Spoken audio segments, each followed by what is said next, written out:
Hey guys, and welcome to another edition of Burton Ballers with the Ligt sort of making a choice between Chelsea and Bayern Munich.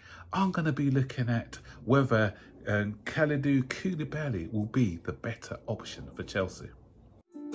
Welcome to the Burton Ballers. Ain't got no time for no stallers, yeah.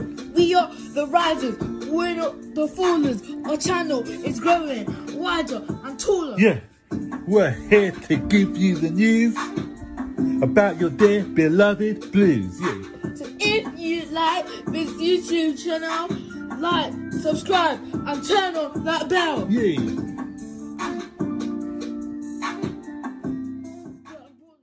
So, there's a tug of war going on at the moment between Chelsea and Bayern Munich for the services of Matthijs de Ligt.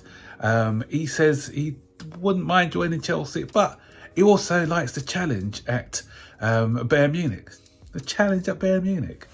What's challenge at Bayern Munich, I think? The challenge of winning your 15th Bundesliga in a row. The challenge of playing against teams with average, sorry, I don't want to disrespect the league, but their best striker in Erling Haaland has now left. The best opposition striker, Erling Haaland, has now left. They've got some decent strikers there, but come on now, there's no real challenge in the Bundesliga, is there?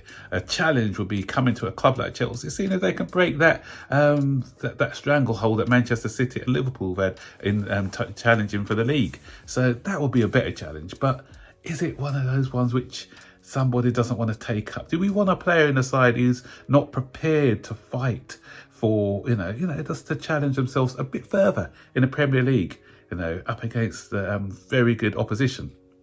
Don't know.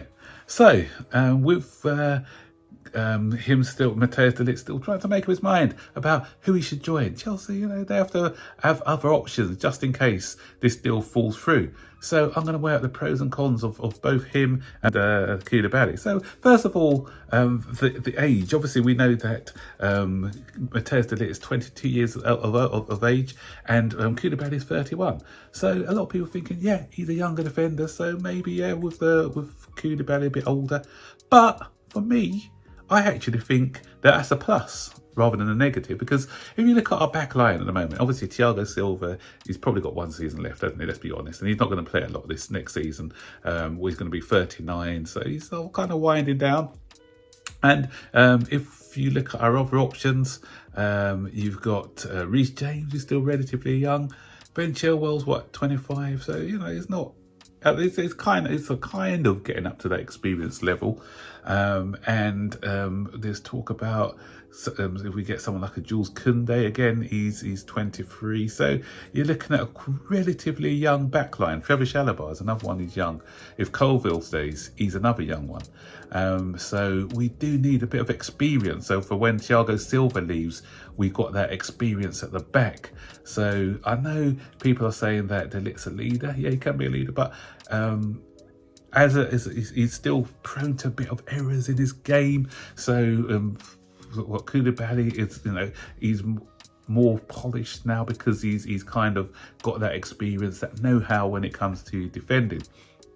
So, and look at the price as well. Koulibaly, with only 1 year left on his contract, he'll be available around about the 30 million. I think, as I said, if he goes somewhere away from the Italian league, he's available for, is it 30 million euros I read, or something like 20 something million pounds. So you know what? So for that, compared to a whooping 60 million, 70 million pounds fee for de Ligt, and Juventus will get that now, because obviously with Bayern Munich interested, there's going to be a bidding war, and so what you're looking at is at least 70 million pounds, I think. So that's a 50 million differential, and if we've got that budget of 200 million, that doesn't leave a lot. So that way we can use that 50 million elsewhere in strengthening the team. So let's look at some of their stats as well. So de Ligt, he's 187 inches and centimeters, inches. inches, that'd be short. 187 centimetres compared to Koulibaly's 186. So it's not a little difference, that's a sort of centimetre in it. And the stronger player, by if you're looking at the weights and kilos, is Koulibaly. He's 89 compared to De Ligt 80. So if we go on to the matches played last season, 27 for Koulibaly, 31 for De Ligt, and 29 starts for De Ligt, 27 for Koulibaly. So again, there's not a lot in there. 3 goals each. Koulibaly edges it on assists, so he's got 2 more assists than De Ligt. And yellow cards, Koulibaly has 5 to De Ligt's 3, and the red cards 1 each. Both of them have a red card. Okay, so if we move on, it's just a quick one talking about the goals, looking at the goals. 2 headed goals by De Ligt, 1 from Koulibaly, and 2 with his feet on for Koulibaly. So De Ligt probably shades it in the air for attacking balls from set plays. And the assists, as I say, so we've already gone through the assists. So if we look at passing accuracy as well, 1,501 passes from De Ligt, 1,426 from Koulibaly. So the percentage rate is not a lot, in just a 2% differential in passing accuracy. So we move on now, and if we look at the actual defending, so in duels, we've got 4 successful dribbles from De Ligt, 20 from Koulibaly. So Koulibaly is a lot better at carrying the ball from the back. And if we're trying to look for a replacement for Rudiger, that's what Rudiger used to do as well, carry the ball from the back. So looking at these two, it looks like Koulibaly is the better of the two.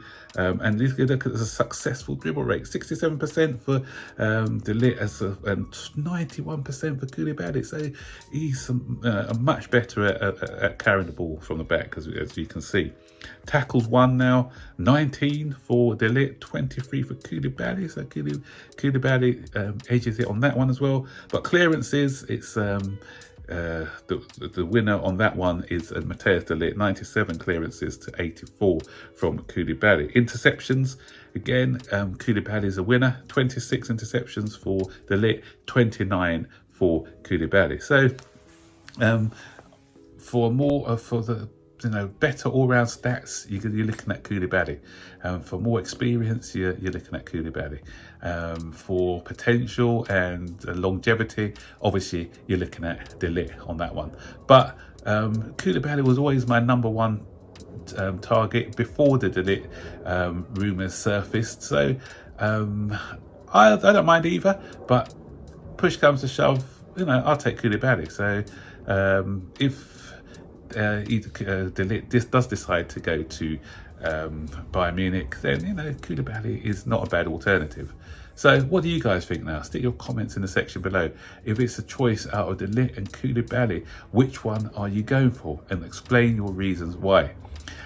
So guys, that's the end of the video. Hope you liked it. Don't forget to smash that like button, subscribe to the channel if you haven't done so already, and turn on the bell notification so you can know whenever I make a new video, and share the content so that others may know that Burton Borders is about. So take care guys, and I'll see you on the next one. Bye bye.